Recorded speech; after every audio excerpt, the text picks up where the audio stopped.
उम्मीद कभी भी ख़त्म नहीं होनी चाहिए, क्योंकि जो आज आपके ऊपर हंस रहे हैं वह एक दिन आपकी कामयाबी को देख करके ताली बजाने के लिए मजबूर हो जाएंगे। नमस्कार दोस्तों, मैं ज्योतिष आचार्य वासुदेव मिश्रा आपका अपने चैनल सत्य की खोज में हार्दिक अभिनंदन करता हूं।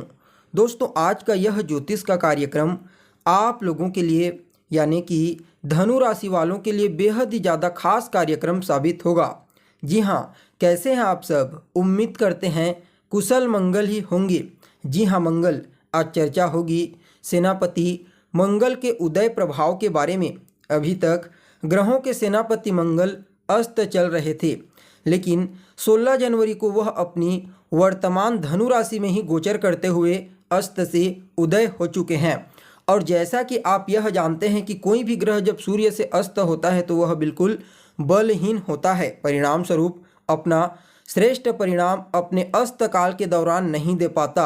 लेकिन जैसे ही वह ग्रह अस्त से उदय होता है तो धीरे धीरे करके वह बलवान होने लगता है। ठीक ऐसा ही अब मंगल के साथ देखने को मिलेगा, क्योंकि अभी तक मंगल अस्त चल रहे थे, जो सभी के लिए ऊर्जा और पराक्रम के कारक ग्रह माने जाते हैं।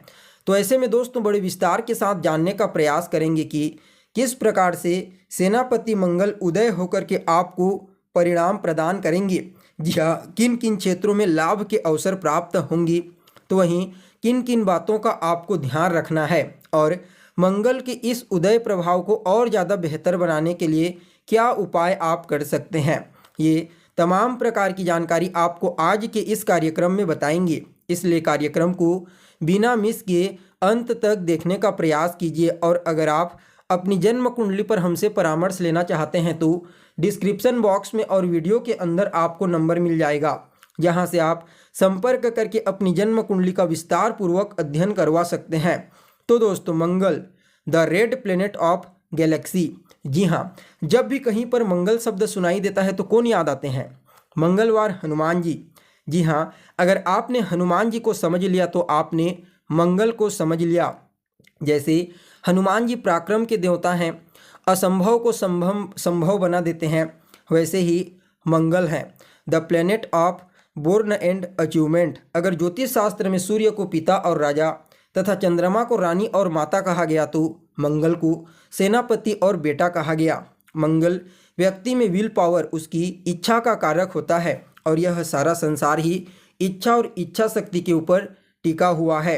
वैसे तो शुक्र में भी इच्छा है, लेकिन वह अपनी इच्छा पूर्ति के लिए मंगल की ऊर्जा का सहारा लेता है, और इच्छा से ही हमें काम करने की प्रेरणा मिलती है। भगवान श्री कृष्ण ने भी बड़ी स्पष्टता के साथ गीता में बताया है कि विषयों का चिंतन करने वाले मनुष्य की उन विषयों में आसक्ति पैदा हो जाती है, और आसक्ति से कामना पैदा होती है, कामना से क्रोध। So Mars is the planet of desire, drive and aggression. Mangal में बिल्कुल विरोधाभास गुण देखने को मिलता है। जिस प्रकार शुक्रदेव प्यार मोहब्बत से लेन देन में विश्वास रखते हैं, तो मंगल अगर उसे कोई चीज़ चाहिए तो वह उसे छीन करके ले लेता है। जी हाँ, मंगल दोनों तरह की इच्छाओं को दिखाता है, लेने और देने की, यानी कि अगर यह अच्छा नहीं है तो महास्वार्थी बना देता है, और अच्छा है तो महादानी भी बनाता है। यह पूरी तरह से जन्म कुंडली में मंगल की स्थिति, गुरु, सूर्य, लग्न और पंचम नवम की स्थिति को देखकर ही बताया जा सकता है कि मंगल आपको महास्वार्थी बनाएगा या फिर महादानी। तो दोस्तों देखिए, आप लोगों के लिए यानी कि धनु राशि वालों के लिए मंगल का जो यह गोचर है, यह आपकी कुंडली के लग्न स्थान में, जी हाँ, अभी तक आपकी कुंडली के आपकी राशि में लग्न में ही मंगल महाराज सूर्य से अस्त चल रहे थे, लेकिन अब उदय होकर के अपना सर्वश्रेष्ठ परिणाम देने के लिए बाध्य हो जाएंगे। क्यों? क्योंकि आपके लिए यानी कि धनु राशि वालों के लिए मंगल एक योग कारक ग्रह बनते हैं। वैसे तो हर किसी के लिए यह उदय काल बेहतर होगा, लेकिन जिनकी कुंडली में मंगल योग कारक है उन्हें कुछ ज़्यादा ही श्रेष्ठ परिणाम की प्राप्ति होगी। उनमें से आप भी एक हैं। तो देखिए, मंगल का कुंडली के लग्न स्थान में यानी कि पहले भाव में गोचर करना यह अपने आप में ही श्रेष्ठ कहा जा सकता है। क्यों? क्योंकि काल पुरुष की कुंडली में पहले भाव में मंगल की ही राशि मेष राशि होती है, तो ऐसे में मंगल पहले भाव का परमानेंट मालिक माना जाता है। तो सबसे पहले तो मंगल के प्रभाव से इस समय आपका व्यक्तित्व प्रभावशाली हो जाएगा। जी हाँ, आपके अंदर धैर्य की कमी देखने को मिलेगी। कोई भी कार्य जल्दबाजी में कर सकते हैं। लेकिन यहाँ पर एक प्लस पॉइंट यह भी होगा, देवगुरु बृहस्पति की दृष्टि मंगल के ऊपर पड़ेगी। परिणाम स्वरूप कोई भी कार्य आप जल्दबाजी में नहीं करेंगे। कोई भी कार्य करने से पहले आप हर पहलू का अच्छे से निरीक्षण करेंगे, उसके पश्चात ही आप कोई कार्य करेंगे या फिर कोई डिसीजन लेंगे। देवगुरु बृहस्पति के प्रभाव से इस समय आपके अंदर धैर्य की कमी नहीं बल्कि धैर्य देखने को मिलेगी। जी हाँ, मंगल तो इंसान को धैर्य की कमी देते हैं, इंसान को अग्नि तत्व से ओतप्रोत कर देते हैं, यानी कि उसके स्वभाव में अग्नि तत्व की मात्रा को बढ़ा देते हैं। परिणाम स्वरूप इंसान जो होता है वह तुरंत ही छोटी छोटी बातों पर एग्रेशन हो जाता है, तुरंत ही छोटी छोटी बातों पर उसके अंदर चिड़चिड़ापन का स्वभाव देखने को मिलता है।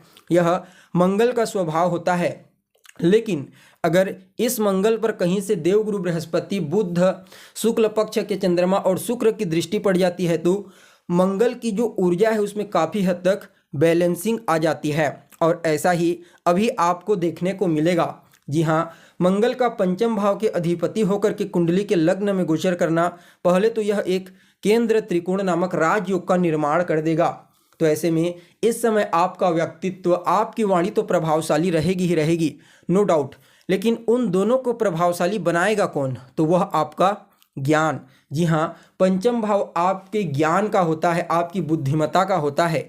और पंचम भाव के स्वामी मंगल बन करके लग्न में बैठेंगे तो आप समझ सकते हैं आपके व्यक्तित्व, आपकी वाणी में ज्ञान, बुद्धिमत्ता, चतुराई, विवेक, समझदारी, ये सब कुछ देखने को मिल सकता है। जिसकी वजह से जिससे भी आप बात करेंगे, जिससे भी आप मिलेंगे, वह आपके व्यक्तित्व और आपकी वाणी के प्रभाव से बेहद ही ज़्यादा प्रभावित होगा। देखा जाए तो सूर्य और मंगल की युति से पराक्रम योग कहा जाता है। तो ऐसे में इस समय ये दोनों ग्रह मिलकर के आपको पराक्रमी बनाएंगे, मेहनती बनाएंगे, पुरुषार्थी बनाएंगे। आप अपने पुरुषार्थ के दम पर इसी समय अपने भाग्य को बदलने की काबिलियत रखेंगे। जी हाँ, इस समय मंगल, सूर्य और गुरु, ये तीनों ग्रह मिल करके आपको पुरुषार्थी तो बनाएंगे, इसमें कहीं कोई दो मत वाली बात नहीं है। साथ ही साथ यहाँ पर गुरु आपको जबरदस्त तरीके से लाभ भी प्रदान करेंगे। क्यों? क्योंकि गुरु पंचम भाव में अभी गोचर कर रहे हैं और उनकी दृष्टि मंगल के ऊपर है और नवम भाव पर है। नवम भाव आपके भाग्य का स्थान होता है। तो गुरु आपके भाग्य को तो मजबूत बनाएंगे ही बनाएंगे और मंगल के अंदर जो धैर्य की कमी है उसे दूर कर देंगे। परिणाम स्वरूप यहाँ पर मंगल आपको हर कार्य में विशेष तौर पर सफल बनाएगा। जो भी कार्य आप करेंगे, समझ जाइए उस कार्य में आपको जबरदस्त सफलता और तरक्की की प्राप्ति होगी। देखा जाए तो जो जातक लंबे समय से गवर्नमेंट जॉब की तैयारी कर रहे हैं उनके लिए भी मंगल का यह उदय होना अत्यंत ही श्रेष्ठ कहा जा सकता है। देखिए, मंगल की पूर्ण सप्तम दृष्टि आपकी कुंडली के सप्तम भाव पर पड़ेगी और यह होता है आपके वैवाहिक जीवन का स्थान। अगर आप देखोगे तो मंगल की सप्तम भाव पर शत्रु दृष्टि का पड़ना यह आपके दाम्पत्य जीवन, वैवाहिक जीवन में थोड़ी परेशानी खड़ा कर सकता है। जी हाँ, इस समय आपके वैवाहिक जीवन में आपसी मतभेद, वैचारिक मतभेद, वाद विवाद होने की प्रबल संभावना नज़र आ रही है। इसलिए अपने जीवन साथी के साथ, अपने पार्टनर के साथ बातचीत करते समय आपको अपनी वाणी और अपने क्रोध पर विशेष तौर पर नियंत्रण करने की आवश्यकता है।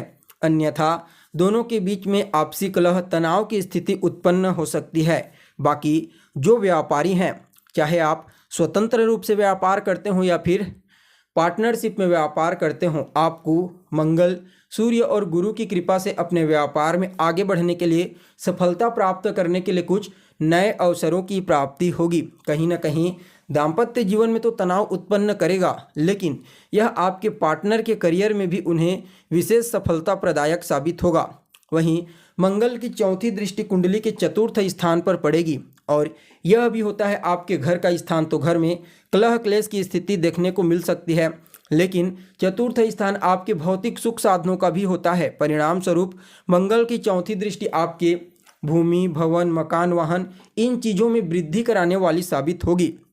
वहीं यह समय जो जातक राजनीति के फील्ड में एक्टिव हैं उनके लिए भी बेहतर कहा जा सकता है। उन्हें भी जनता का पूरा सपोर्ट मिलेगा, जनता के बीच में उनका विश्वास मजबूत होगा।